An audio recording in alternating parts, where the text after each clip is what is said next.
In this video, we'll explore the use of animation events. Animation events allow us to perform actions at a precise keyframe within an animation. For this example, we'll play a series of animations for attack, death, and cheering states for both the main character and our zombie. So, let's get started. Here we are in Visual Studio Code. I'm in a class called Anim Events. We're going to be going over using animation events, and with animation events, I did have some issue trying to utilize them with an older version of Babylon. So I did update my version of Babylon. Let's take a look at what we have in the package JSON file. Now, in my dependencies, I have BabylonJS core, and you can see I updated it to 5.0 rc.1. And I did this for both the core and the loaders. So if you want to update this very easily, you can replace whatever you have in here with this. So you can copy that and paste it into both of these slots. And then down here, just run npm I afterwards. This will install 5.0 for you. So again, make sure you do this for both the core and the loaders. After you do that, you should be able to have no issues with animation events. Okay, let's switch back into our animation events class. So in this class called Anim Events, we're going to be using animation events like I mentioned before. And we're going to be using the same characters that we use with other animation videos. So in here, I have a couple of methods for creating our character and our zombie character. Let's jump down into those methods.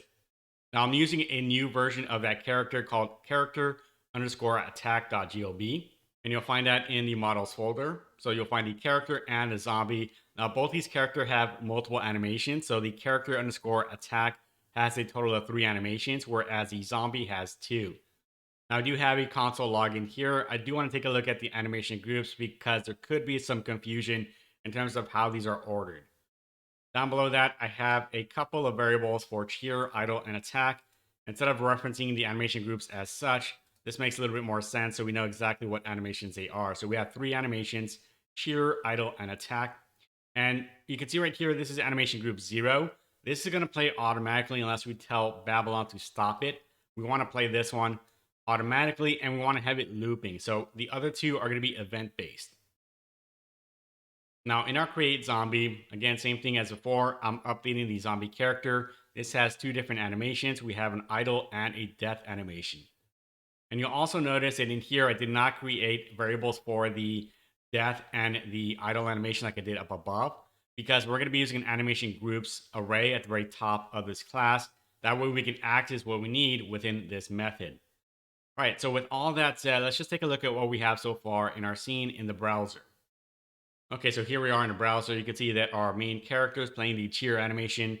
Like I mentioned before, that is animation group 0, so he is playing that animation. And then over here, I did stop the original animation on the zombie, which was a death animation, and now I'm playing the idle animation, and that is set to looping. Let's take a look at our console to see what our animation groups for our character over here has. Okay, so we have 3 animations. We have cheer, idle, and attack. Now, like I mentioned before, these are going to be based off alphabetical order. So you may be wondering, well, attack should be at the very top, right? Cheer and idle look like they're in correct order, but why is attack set at the very bottom?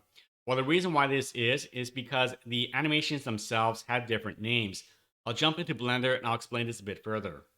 Okay, so here I am in Blender, and you can see we're using the NLA, so the non-linear animation, and we have cheer, attack, and idle. But if you take a look at the animations, attack is actually called spell. That is the animation itself. So cheer and idle have the respective names over here, cheer and idle, but spell has attack. And that's what appears as 3rd within our animation groups. So in this case, I'm going to leave this as is because you may run into this issue, but I did want to bring it up so you understand why the order is that way.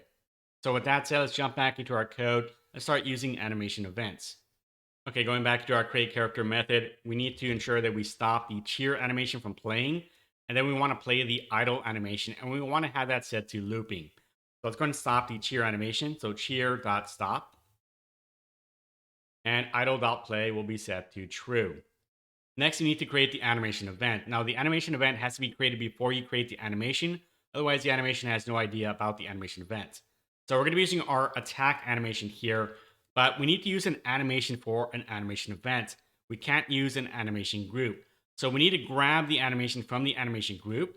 Let's create a variable for this. I'm going to call it attack anim.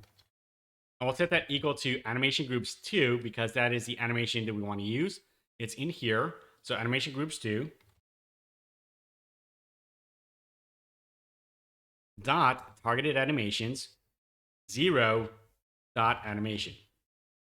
Okay, now if you hover over attack anim, it should say that it has a type of animation. So now we can use this with an animation event. So after we grab the animation, we can create the animation event. So I'll call this attack EVT. And this will be set equal to a new animation event. Make sure, once again, you grab this from BabylonJS core. Okay, what do we need for this? Well, we need a frame. Now, for now, I'm just going to type in 10 because we are going to be modifying this in a moment. So the frame is essentially when you want this animation event to trigger. So a specific frame within that animation. So whatever has this animation event, it's going to be looking at frame 10 to go, okay, let's go and call this event. Next, we need to add in the action. So the current frame, you can pass that in. I'm not going to be doing that myself. I'm just going to add in a arrow function. And we'll fill that in a moment. And then only once. So do you want this animation to happen once, or do you want it to happen multiple times? If you have some sort of event that happens with a looping animation, you would set this to true. But in my case, I just want this to happen once. The attack is only going to happen once. I'm going to attack the zombie character, and then they're going to die, and that's it. So it's going to set that to false. All right, so in here, what do we want to do? Well, I know whenever this animation event happens, I want to kill off my zombie character. And the way I'm going to mimic that is by playing their death animation. So right now, I don't have access to these. What I'm going to do is I'm going to create a variable at the very top for the animation groups of the zombie. I'm going to say zombie anims. Now set that equal to an animation group array.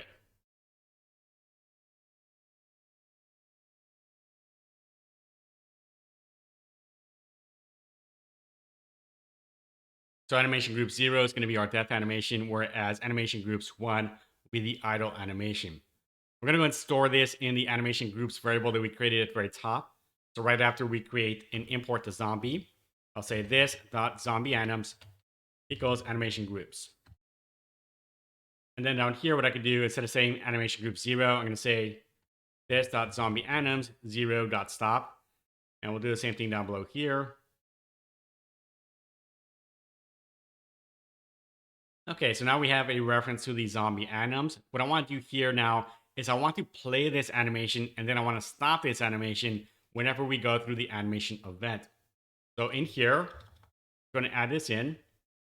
I'll say this dot zombie anims, and we want to play 0. So I'm going to say dot play, and I don't want this to loop, so I'm just going to leave this empty. You could also type in false in here.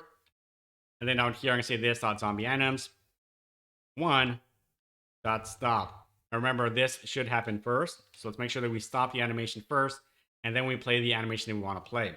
Now, if you forget to stop this animation, what's going to happen is that the zombie will play this animation, and then after that animation finishes, it's going to automatically revert back to going into the idle state. So it's going to jump into that animation again, and we don't want that. So let's make sure that we stop that animation first, and then we play the death animation. Now let's discuss the frame. So for this, I'm going to jump back into Blender so we understand what frame we want to use. Okay, so here we are back in Blender. Now the frame is going to be the frame within the animation. So if I scroll up through this, and let's go and make sure that we just select the attack. Let's say at frame 100, that's when I want to play the animation of the zombie character being killed. So we go between 0 and then we wait until 100.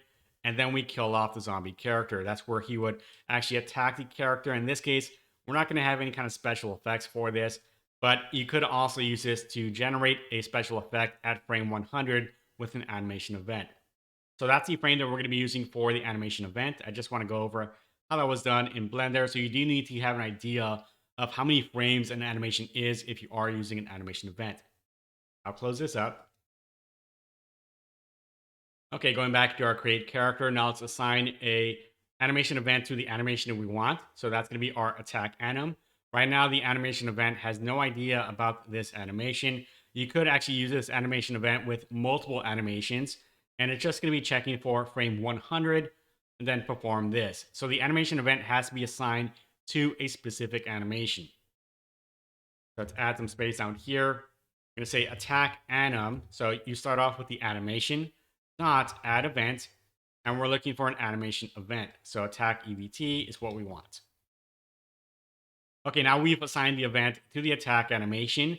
Now we need a way to actually play the animation.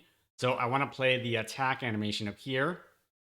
What I'll do is I'll use the on pointer down of the scene. Once again, I'll use right click to initiate this animation, which will then start the animation event at frame 100. I'll say this.scene.on pointer down. And we're looking for an EVT. So an event. And what I'm looking for here is if EVT.button equals, and we're looking for 2. So 2 is right click on my mouse. And when I do click right click on my mouse, I do want to play the attack animation of my character. So I could say attack dot play, and I don't want this to loop, so I'll leave that empty. And then when this happens, we're then going to wait to frame 100, and then we'll play the zombie animations.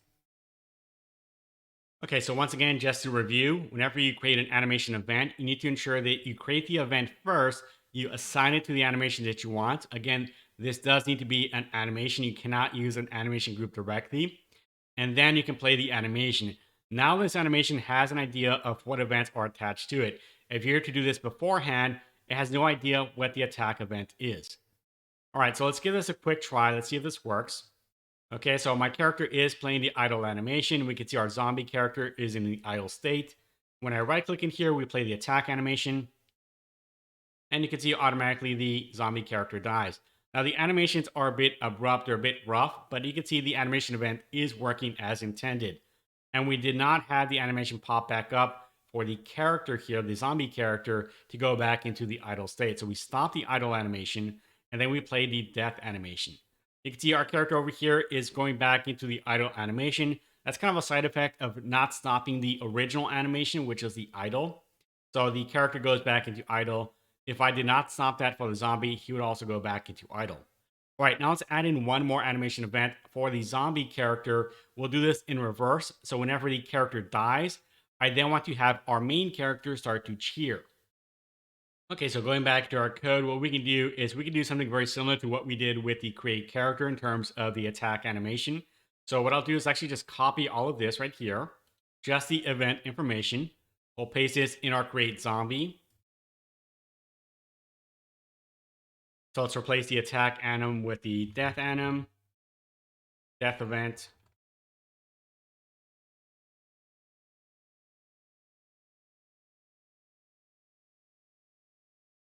And I think for this one, I'm just going to eyeball this essentially and set this to frame 20.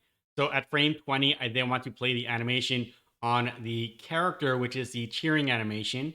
So we need to swap that out with the cheering animation.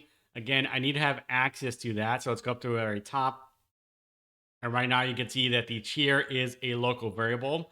I want to set this up as a global variable for this class. So I'm just going to replace this with this.cheer. Let's jump back up to the very top. Let's add that in. I'll say cheer is going to be an animation group.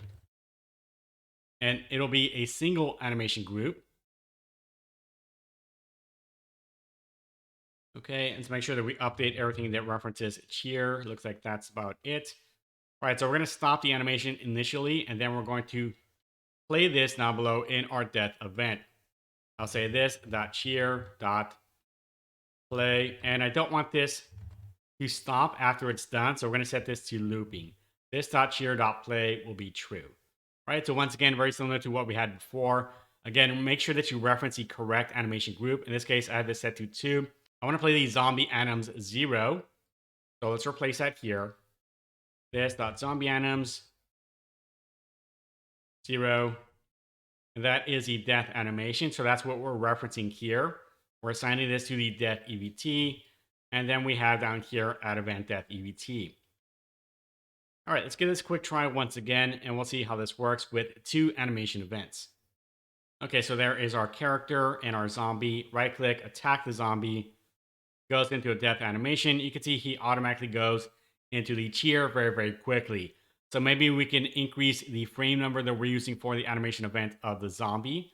Let's jump back into Blender to get a better idea of what frame we can use with the zombie death.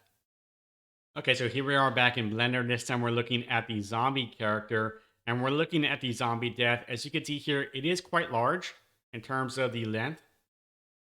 So I'll probably go all the way down to maybe frame 150. And then that's when I want to have the animation of the character cheering happen. So we're going to go with frame 150. So jumping back into the death event, we'll swap out 20 with frame 150 instead. Okay, let's try this once again. If I right click in here, attack the zombie, they die. And then we play the cheering animation. And you can see in between there, we also played the idle animation. We did not stop that animation, so it's going to play automatically as soon as any of the other animations have stopped playing. Now this animation is looping, so we will no longer see the idle animation playing. But there you go. Now we have two different types of animation events happening. One for our main character and one for the zombie character.